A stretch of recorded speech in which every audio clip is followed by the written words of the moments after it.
namaskritya naram chaiva narottamam devim saraswatim vyasam tato jayamudirayet. Welcome back to the Bhagavata podcast, the podcast where scholar practitioners discuss the beautiful Bhagavata Purana. We have reached the 17th chapter of the first canto, the first skandha.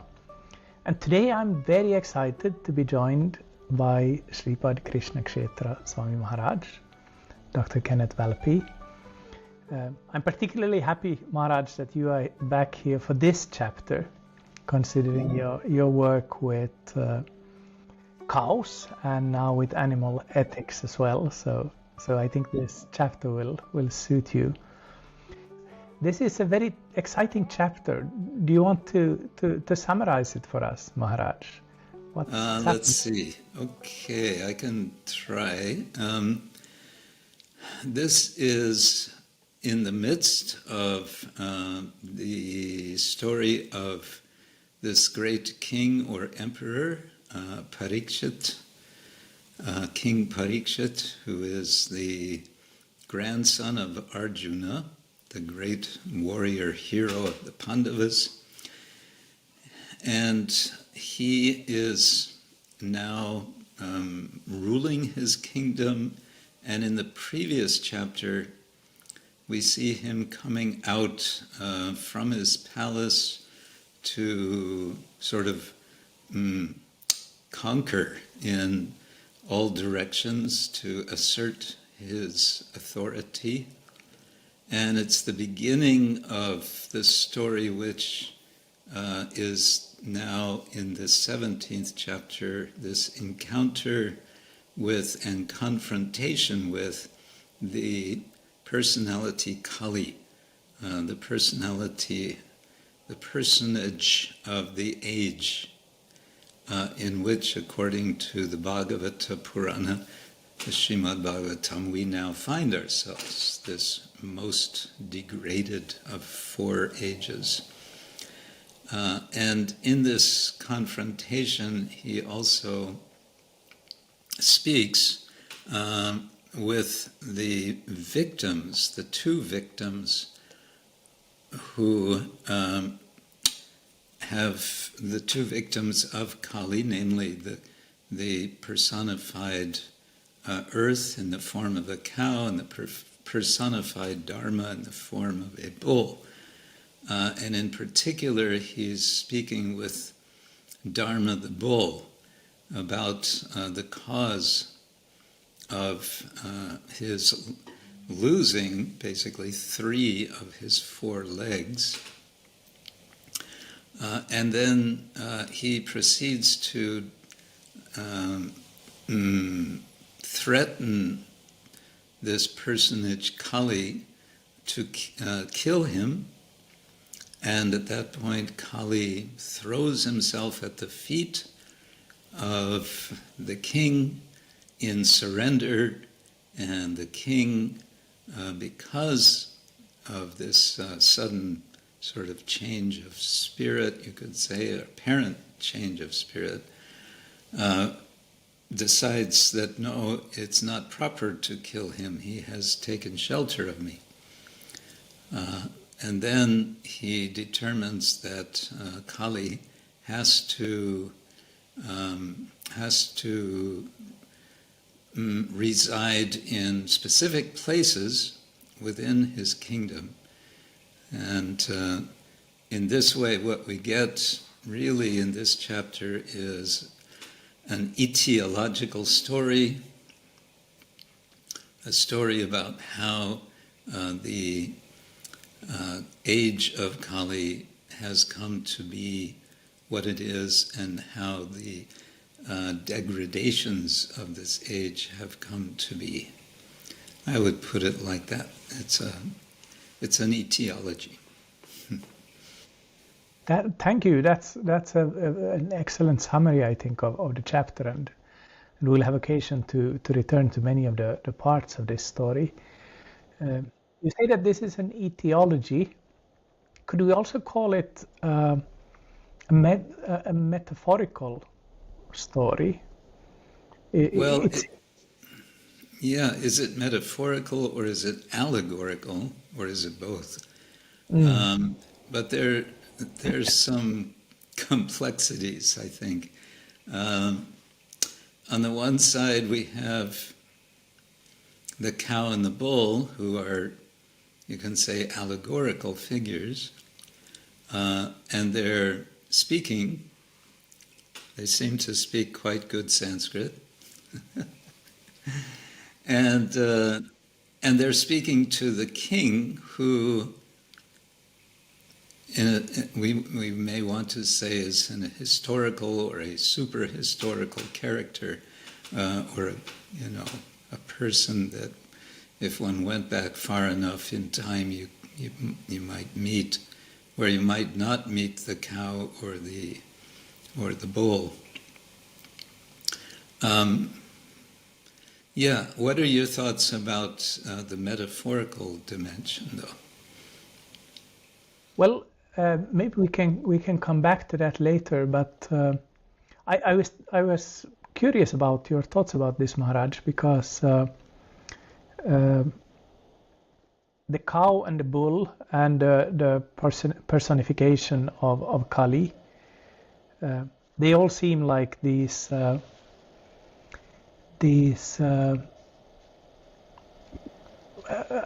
kind of personifications of something happening.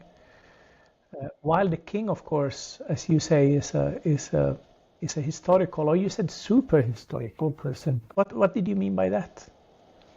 I meant super historical in the sense that a modern historian would be suspicious that where is your evidence that this king actually existed? And also super historical in the sense that possibly from a time prior to any such, let's say, record keeping that would satisfy a modern historian. Yeah, but I quite like this mix of history and allegory that we see in this chapter, and I think this is something that speaks to the richness of the Bhagavata Purana.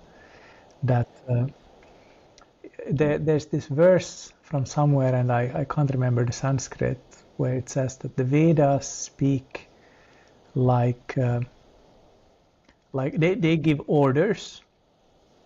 Vedam Puranam Kavyam Cha Prabhur Mitra Priyevacha Bodayanti Tihi Prahus Trivrit Bhagavata Punaha. It's not that I remember verses, but that one I somehow managed. But you just proved that you do remember verses. Can you give us the translation as well? Essentially, the Veda gives us knowledge in an authoritative way. Prabhu, a master, it has the tone of a master. Puranas have the tone of Mitra, of a friend. And Kavya, or poetry, has the tone of Priya, of a beloved. Bodayanti tihi prahus trivrit Bhagavata puna.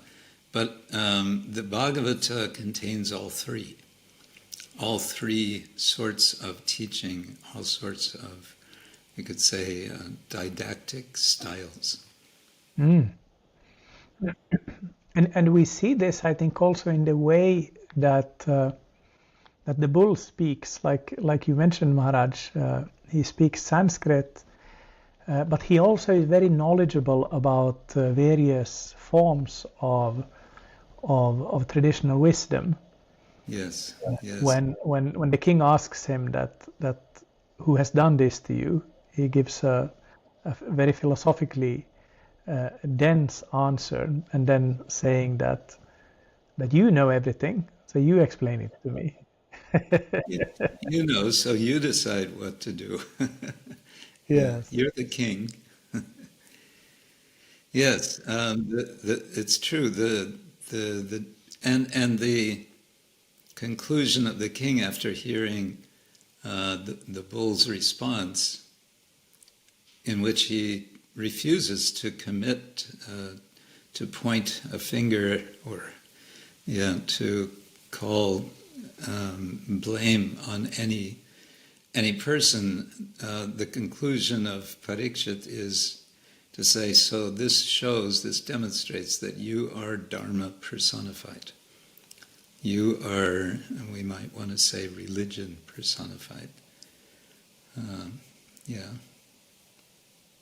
Could we also say that that the bull is right in the sense that it really isn't anybody's personal fault, the degradation of Dharma? It's rather something that that comes with the progress of history. It's kind of it needs to happen in a sense.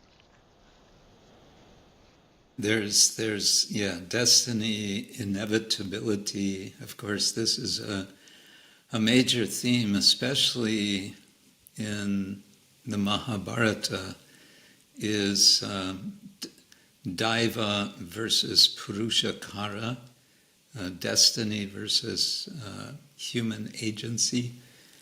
The Bhagavatam seems to echo a lot of that, But there's something, in a sense, more going on. And I'd have to check, but I think that was, I was reading in Vishwanath Chakravarti Thakur's commentary, the blame,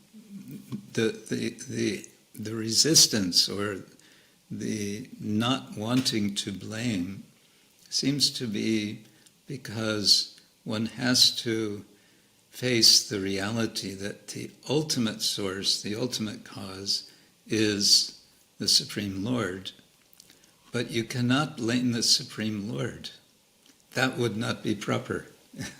That's Vishwanath's commentary, is something like that. It would not be proper to blame the Lord or to, call him as somehow the cause of suffering. And the reason for that seems to be because no one can really understand fully the purpose of the Lord. So that seems to be the way the Bhagavatam is dealing with theodicy. So in this chapter, Parīkṣit, that was explained in the previous chapter. He had gone out of his palace. He came across this bull and this cow, and this Shudra dressed up as a king who is mistreating the cow and the bull.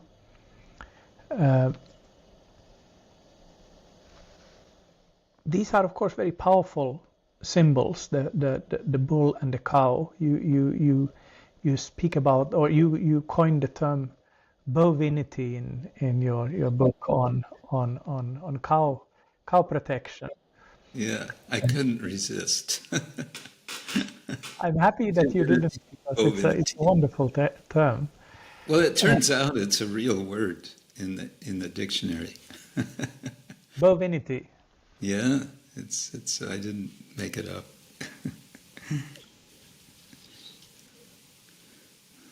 Why in particular the cow and the bull here? Well, again, the bull represents Dharma, the cow represents the earth. And I was thinking about this. Sometimes I like to make little diagrams of structures of ideas or narration. In this case, I just thought, well, we have a kind of simple triangle. We can imagine on the bottom left you have the personality of Dharma. On the bottom right we have the earth, and then we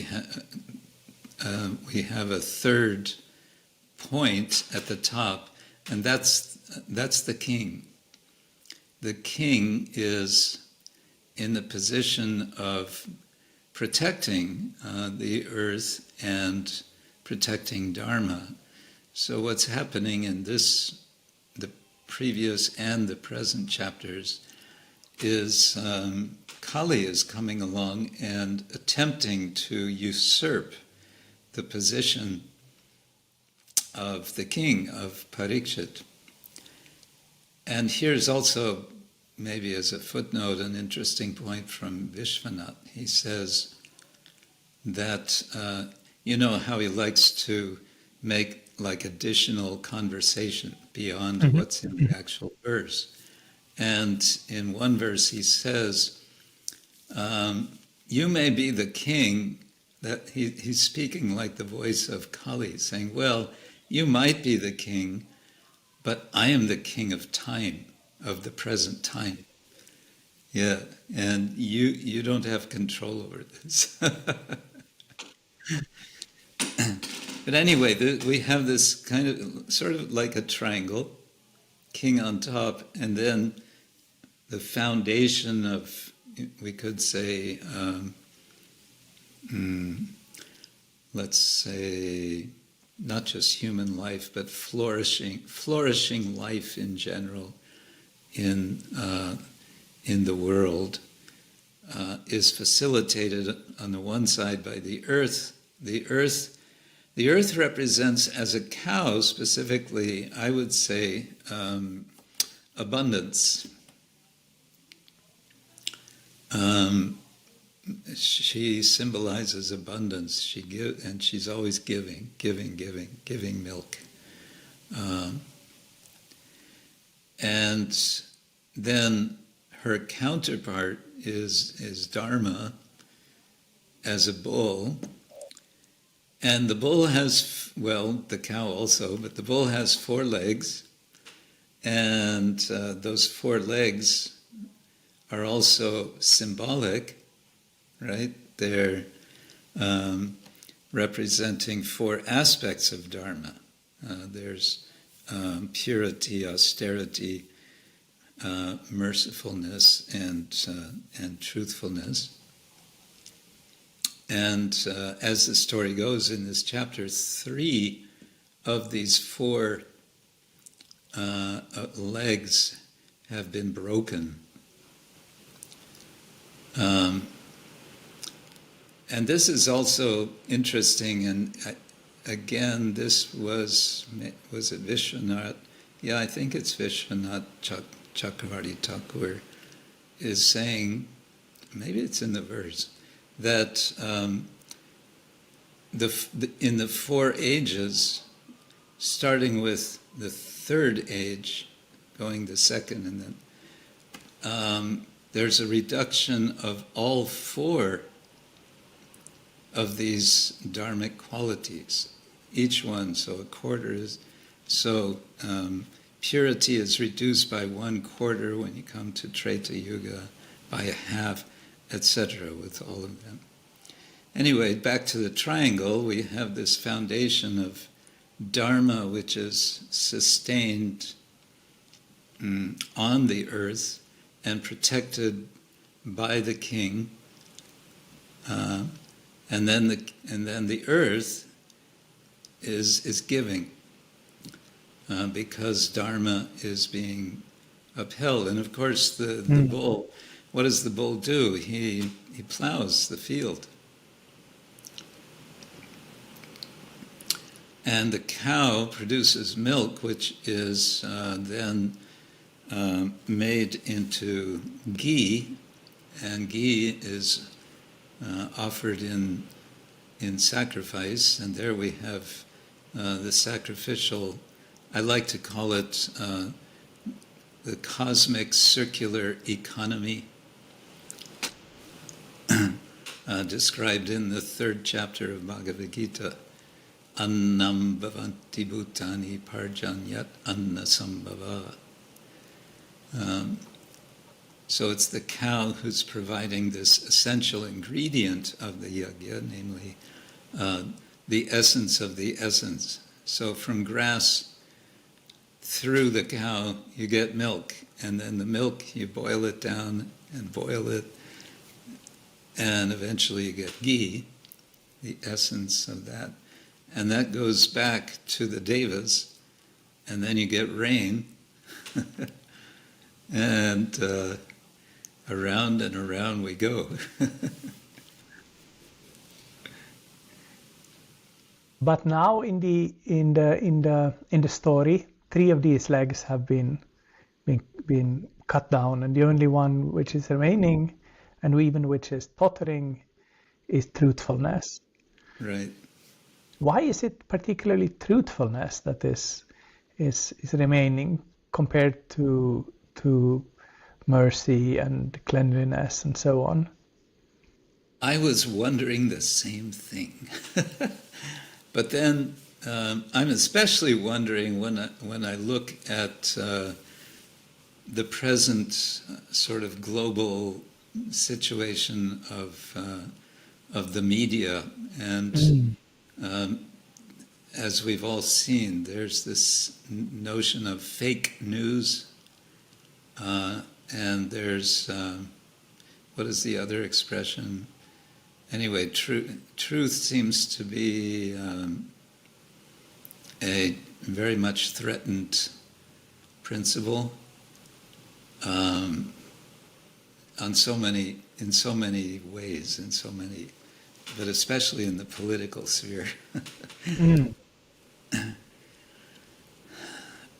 We might say that there is still a sense of, when we talk of fake news, that means we do have a sense that there is real news. When we get to the point where all the fake news is just news, then we're in trouble. Yeah, definitely. And I'm also wondering if it's connected with Kali literally meaning deceit. That's That interesting. this is the time of deceit, so then truth would be particularly vulnerable in this time. And whether that's connected also to Kali being the single die in the practice of throwing dice. The single die is Kali. The losing die. The losing die, yeah. And of course, it's about gambling, which is what does Krishna say in the Gita? Of gamblers, I am cheating, or of gambling, I am cheating. Yeah, in gambling. Of cheating, I'm gambling. Is that how it goes? Okay. I don't know. That's how I remember it. Yeah. Anyway, that's certainly a very, very prominent type of cheating. So this is the last leg remaining, and Prabhupada in his commentaries, he also links these 4 with the abodes that you mentioned that Kali will be given towards the end of the chapter, when he surrenders to the king and the king decides to spare his life. He then asks for a place to stay, and the king gives him 4 places, and then he eventually will give him a 5th one as well. But these 4 can then be connected with these 4 aspects of Dharma. Is that correct? Yeah, that's my understanding. But there's a kind of twist that I noticed. Correct me if I'm wrong, but instead of mentioning meat eating as a cause for destruction of mercy, and maybe I'm mixing them up, but one of the principles of excess is pride. This comes, I believe, at least once, if not twice. I was a little bit struck by that. But yeah, otherwise, what is it? Purity is compromised by unrestrained sexuality, and austerity is compromised by intoxication. And so the place of intoxication becomes the place of loss of austerity. Yeah, mercifulness, I understood generally from flesh eating, and then truthfulness. Wait a minute, I had mixed these up. Truthfulness is related to gambling, and what is austerity related to?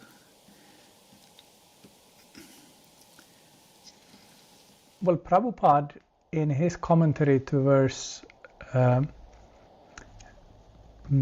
me see, 38, he writes that the basic principles of irreligiosity, such as pride, prostitution, intoxication, and falsehood, counteract the four principles of religion, namely austerity, cleanliness, mercy, and truthfulness. So I guess this is the place where you came across this pride rather than animal slaughter. Yeah, I have to look where I found it. That would take some time, though.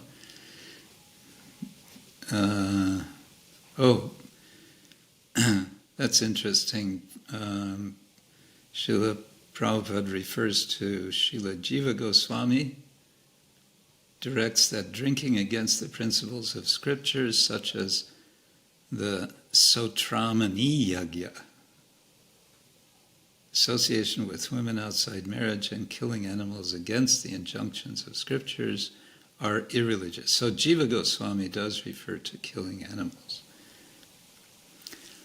Killing animals against the injunctions of scripture. So that's like Manu Samhita, which never gives up the option that one can sacrifice animals in proper rituals, and if you do it right at the right time and so on, then it's allowed, although it's not the best. But the Bhagavatam certainly does take a step from there, as we will see with the story of Puranjana and so on, very much discouraging all kinds of sacrifice, and even the kind of legally allowed violence of kings hunting is something that is illustrated in many stories of the Bhagavatam, and it always ends up badly. Yeah, and that's going to be suggested in the next chapter, in chapter 18. That's when King Parīkṣit gets in trouble because he goes hunting, isn't it? Yes. Yeah. Yeah, basically, I would say, broadly speaking, in Indian classical literature where a king or a prince goes to the forest, for whatever reason, you can be sure there's going to be trouble. But I do think in the Bhagavatam it's also connected with hunting, and a very, very critical view of all kinds of violence towards animals. You in your latest book on animal ethics, you have an appendix where you speak about your own, I think you call it a vegan manifesto or something like this. Himsa vegan. Yeah. Ahimsa vegan, yes. Yeah. Which of course is taking a further step from this chapter, and what's written in the commentary here, but which is of course viewing the same issue from a contemporary perspective. Would you like to speak something about this, Maharaj? If you like, just Yes. it became more and more clear to me in recent years that the dairy industry is essentially an extension of the meat industry. And so, however much we may think it's somehow all right to take milk from cows, I felt more and more for myself personally. I would be in a position that I would feel more, let's say, morally comfortable with if I would just decide, okay, from now on, unless I know that the dairy that I'm going to be taking has come from cows that will be protected throughout their lives, then I can do without. I just decided this as a personal position to take, and I haven't made it so much of a mission, although I think it would be. I think it would accelerate something which Srila Prabhupada was quite strongly urging, namely the development of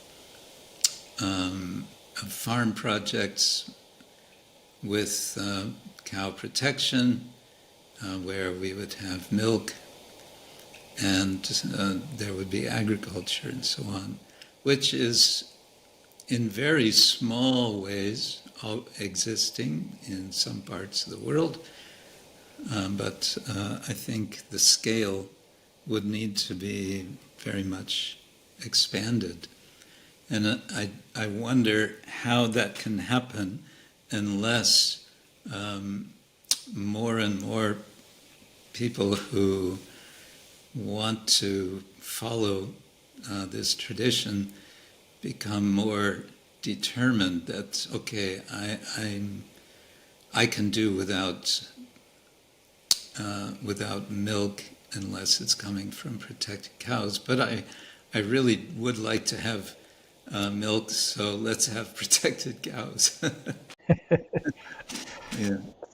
So it's kind of a different situation than from what's happening in this chapter, where we have this big authority kind of deciding, let's do like this.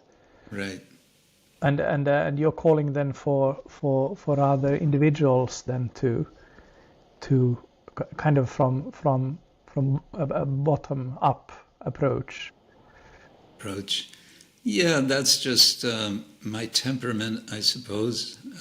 And of course, one would like to see eventually powerful leaders taking such positions as well.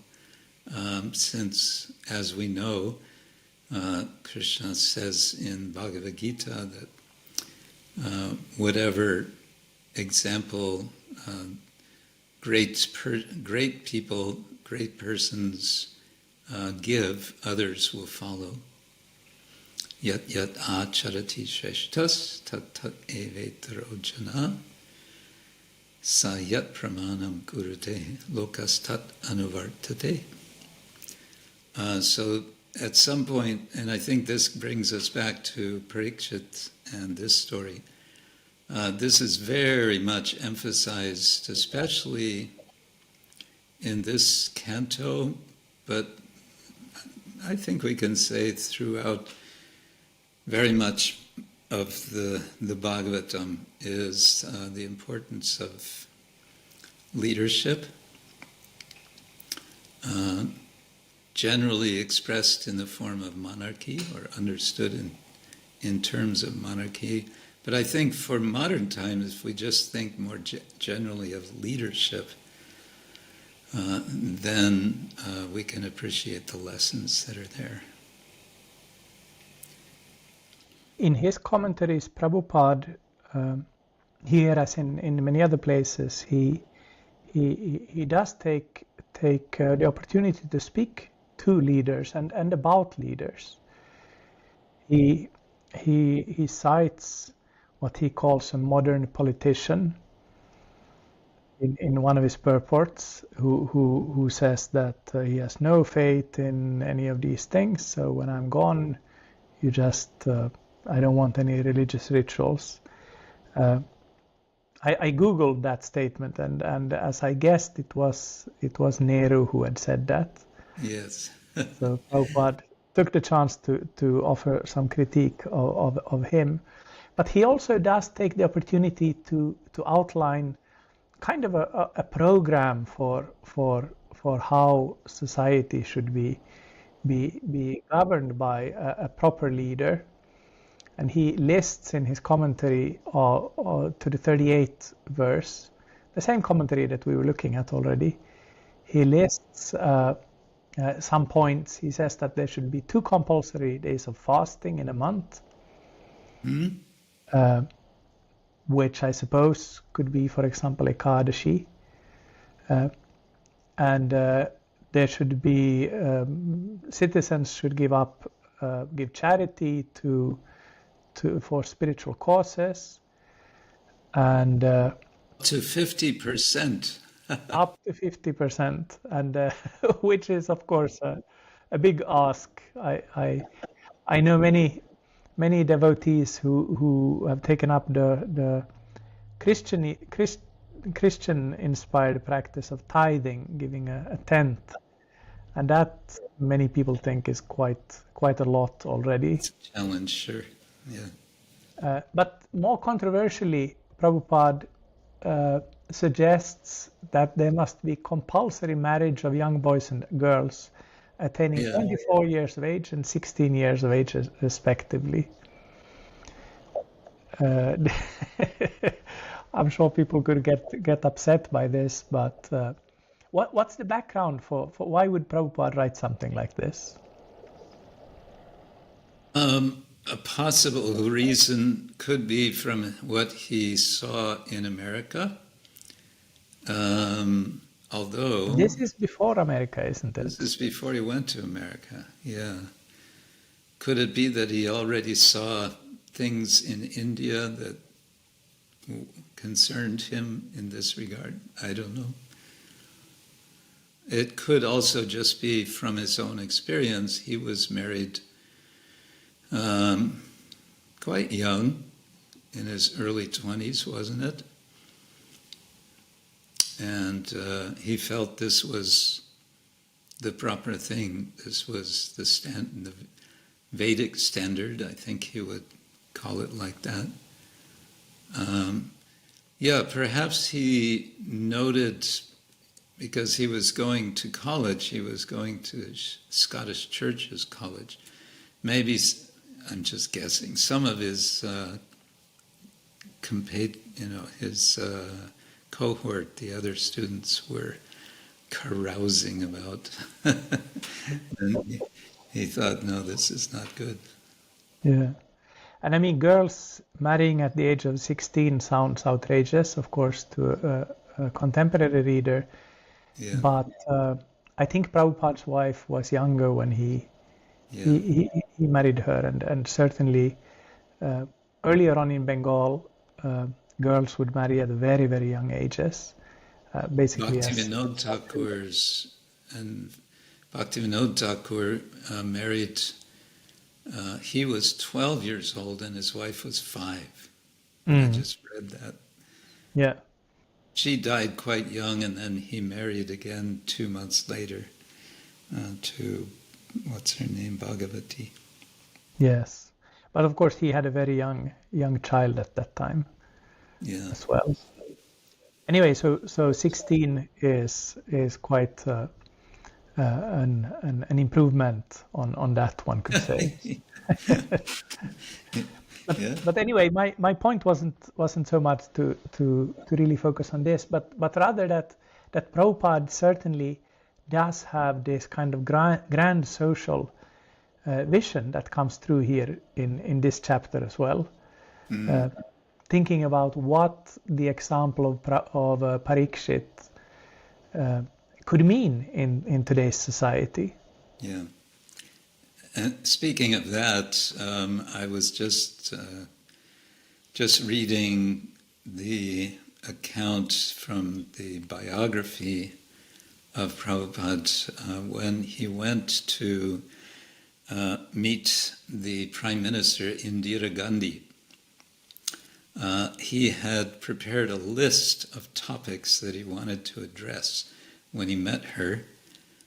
As it turned out, the only topic that he could address, because she was in such a disturbed state of mind at the time, because the President or Prime Minister of Bangladesh had just been assassinated 2 days before, and the rumor or the fear was that she would be next. So she was very disturbed. So his first item was he wanted permanent visas for 500 of his followers, his disciples, for India. Could she please arrange this? And it says she agreed. Not that it ever came to anything. But he had a whole list of other things, including that all of the members of parliament should, they should be Brahmins, they should attend kirtan twice a day. Prostitution should be subject to punishment. A whole bunch of things, something like in this list. And he wanted, he expected Indira Gandhi to say, oh yes, very good idea. Let's do like that. One was that her son, Sanjay, should become king. Oh, okay. Yeah. But I think this is, maybe we're laughing a little bit now, but I do think this is quite beautiful in the sense that it shows the kind of optimistic side of Prabhupada and his belief in people, that if they just heard his arguments, they would listen to reason and they would make changes that would be beneficial. And this mirrors, to my mind, this mirrors Parīkṣit as well, who when he sees Kali surrender to him, he doesn't do what a cynical postmodern person would do, which would be just like, aha, do you think I'm going to fall for that? But he's immediately like, okay, you surrendered to me, let's figure this out, and I'll give you some places to stay. This kind of... he considers it his duty now to protect him. And he brings it up more than once that he is, as a grandson of Maharaj Arjuna, he has to maintain the reputation of his family. And this is part of maintaining that reputation. First he wants to kill him to maintain the reputation of his family, and then he wants to protect him. Yeah. But is this ethically defensible?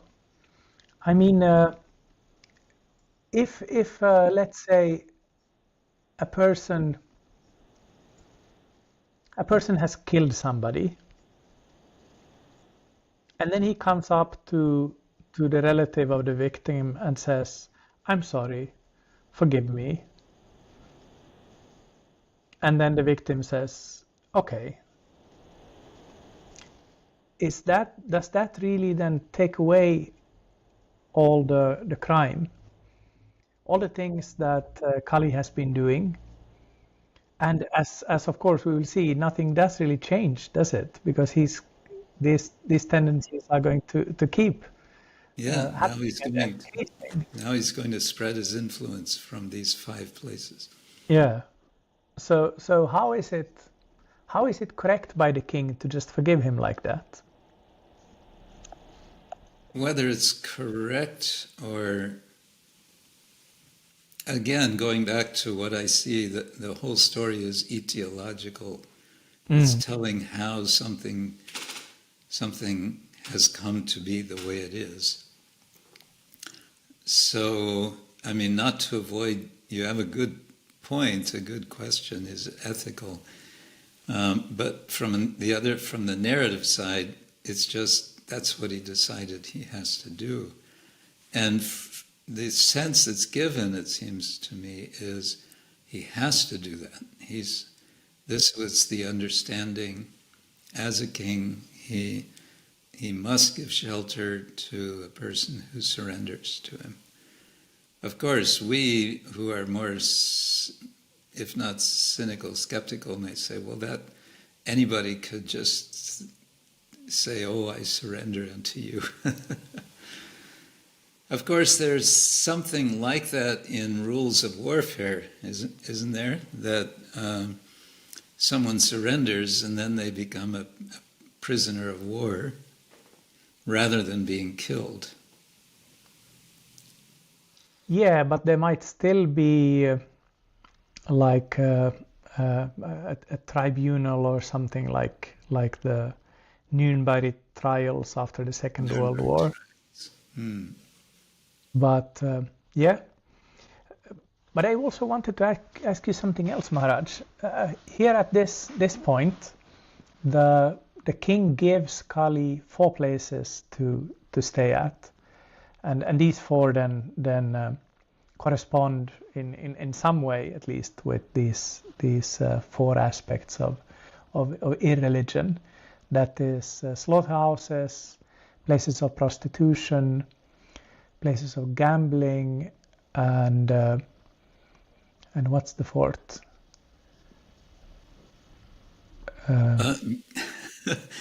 When I think of lists of 4, I always miss one of them. Yeah. Yeah, let me. Gambling, prostitution, austerity is anyway on the religious side. Austerity must be there. Tapas, socha, tapas, karuna, and satyam, equivalent to. Yeah, we stumbled on this before. Gambling, drinking, prostitution, and animal slaughter. Yes, so bars and so on. Right. But then, of course, Kali says, "Okay, but there are no places like that in your kingdom. Yeah. So give me another one." And for me, this is interesting because in some modern Vaishnava movements, such as ISKCON, part of becoming a full member through initiation is refraining from the so-called, or following the so-called 4 regulative principles, right, which deal with these things, avoiding gambling, avoiding illicit sex, meat eating, and drinking or using intoxicants. But then the 5th place that Kali got, the place where gold is being hoarded, that's not covered in these the 4 regulative principles. Still, it's considered in the Bhagavatam the kind of breeding ground for all the others. So is this something that should be added to the list? How would we add it? As soon as you get money, you must spend it. Yeah, 50%.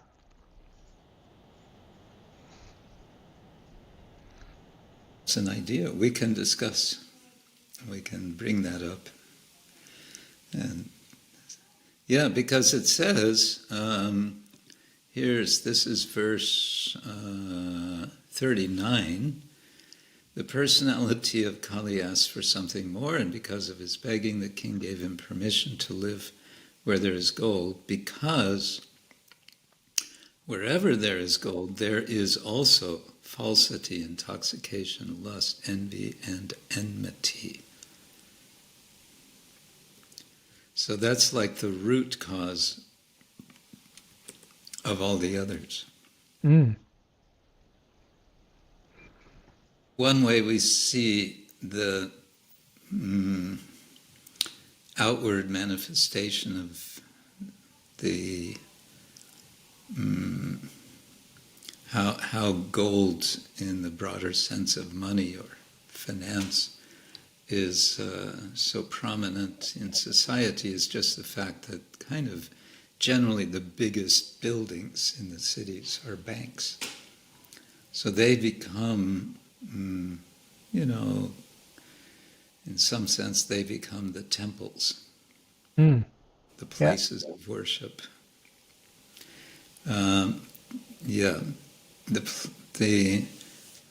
The temple, the bank, and then the marketplace, which in many places are very opulent shopping centers. I'm thinking about Hong Kong. They have some very large indoor shopping complexes, very attractive places. So they're also like temples. And so that's where you go and you spend the money. One thing that comes to my mind is how you can read in descriptions of India in previous centuries how Brahmins and temples sometimes wouldn't accept money from people they considered sinful. But I think you'd be hard pressed to find a temple that wouldn't accept anybody's money today. Yeah.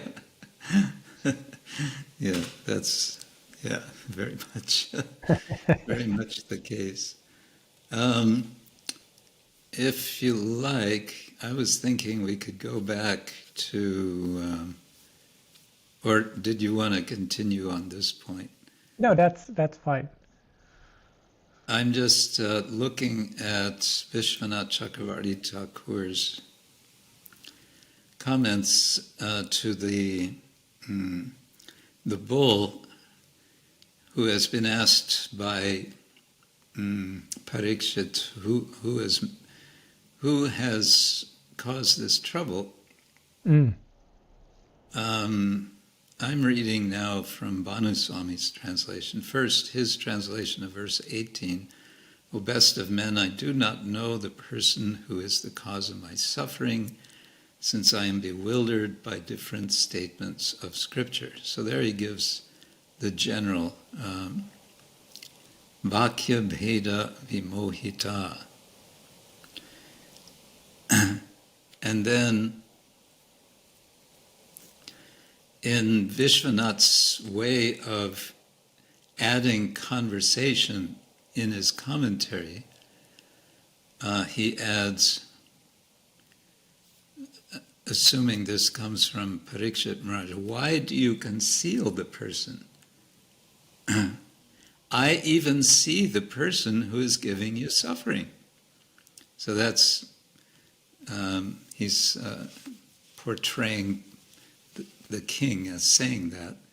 And then the bull answers, again, it's Vishwanath, true, he is giving me suffering, but there should be a seed of my suffering, because of which he gives me suffering. It cannot be otherwise. I do not know that person from whom the seed arises. And the king says, but you know scriptures. Why do you not know? And the bull says, true, knowledge of many scriptures is the cause of misunderstanding them.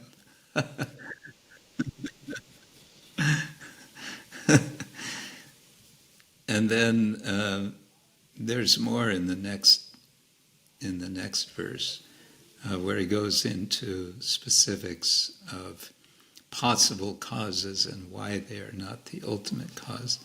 And he associates, the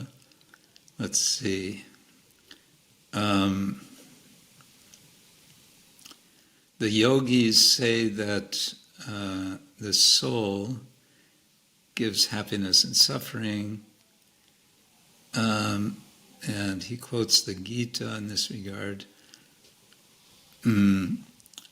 Others, the Advaitins, who say the jiva and the Lord become one, say that the Atma is the source of happiness and suffering. they also say that devatas cannot be the cause since they are controlled by karma as well. And karma cannot be the cause because it is not independent. Thus, only the Atma is the cause and nothing else. Others, those who believe in planets controlled by devatas, say that planets are the cause. The Mimamsakas say that karma is the cause. Others, the Lokayatas, say that svabhava, the inherent property of matter, is the cause. So it goes sort of shuffling different possible causes, but seeming to come to the conclusion that it's the Atma that's the cause, but then it's going to go further than that. In the commentary to the next verse, at the end he says, then it comes the issue of designating the Lord as the cause. Vishwanath says, from seeing people's suffering arising from time, karma, property of matter, planets, ghosts, kings, snakes, and sickness, even those things cannot be determined as the cause, since in reality those causes are not independent. Everything arises from the Lord, but it is improper for the worshippers to say that the Lord is the cause of happiness and distress. It's improper to say. So that's why the bull doesn't point the finger at anyone then, Yeah. I suppose. And also, I've always found it striking, going back now to chapter 9, when Bhishma is lying on the bed of arrows, Krishna is present, and Yudhishthira is there asking him questions, and Bhishma is kind of ruminating about why is it that you Pandavas have had to suffer so much. And he can't say directly that actually it's Krishna, because Krishna is present. He's standing right there. He says, oh, it must be time, it's just inevitable. It's just the way things are.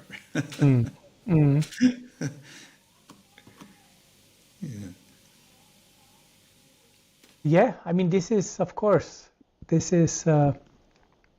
one of the classic kind of paradoxes of theism, that if God is omniscient, why does he allow for suffering? Yes, omniscient and omnipotent. Omnipotent, yes, and all good. These three things. These are the common challenges. Yeah, I was just reading part of an article by a Muslim scholar explaining that Islam has a very different sort of approach to this question by virtue of simply not even beginning to consider that God doesn't exist. So the way the question generally comes up in the West is questioning whether God exists. Whereas at least according to this scholar, in Islam, that question never comes up. Certainly God exists. Okay, let's start there, and then let's try to understand why is this. Yeah, that will give a completely different direction than to the whole discussion, of course. Yes, yeah. So the bottom line, I suppose, is that the bull doesn't point finger at anyone, and this, of course, speaks very powerfully about Dharma. Many people have the impression that Dharma is this kind of stern law pointing out that you are at fault or you are right and so on. But here Dharma is quite a bit more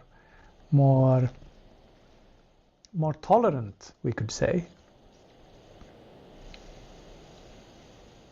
Yes, but I think the modern question will immediately be, aren't you avoiding to confront systemic injustice? If you're going to say that we cannot determine the cause of suffering, then how can we address evil? How can we speak truth to power, for example, if we're going to always just be accepting of suffering and say, well, we don't know where it comes from, we just have to suffer. I think this is an issue that I don't know if the Bhagavatam satisfactorily addresses. And I suppose we could say the same about the question that I brought up previously, the king's forgiving Kali. Yeah. Which also could be argued doesn't address these questions of systemic and kind of ingrown violence and mistreatment and so on. Yeah, and it raises a question: where is appropriate punishment? I think this chapter is called Punishment. What is it? Punishment of Kali? Punishment and reward of Kali. And reward, yeah.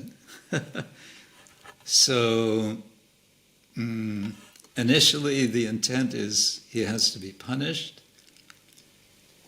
and then there's a sudden change because he surrenders.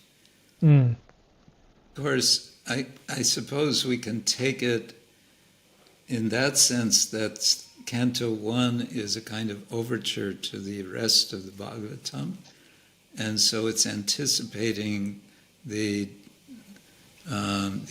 broader message of surrender to the Lord. By surrendering to the Lord, all things are made well. But it does. Your question remains: how does a society deal with criminals in the best possible? Yeah. I mean, it's a big question, but as you say, from a kind of personal perspective, this is very much good news for us, because this means that if a person like Kali can be pardoned, then maybe there will be some hope for us as well. There's hope for us. Indeed. So there's a very much good news. The good news, the gospel of the Bhagavata comes out quite nicely here. Gospel, yes, the gospel of the Bhagavatam. Yeah.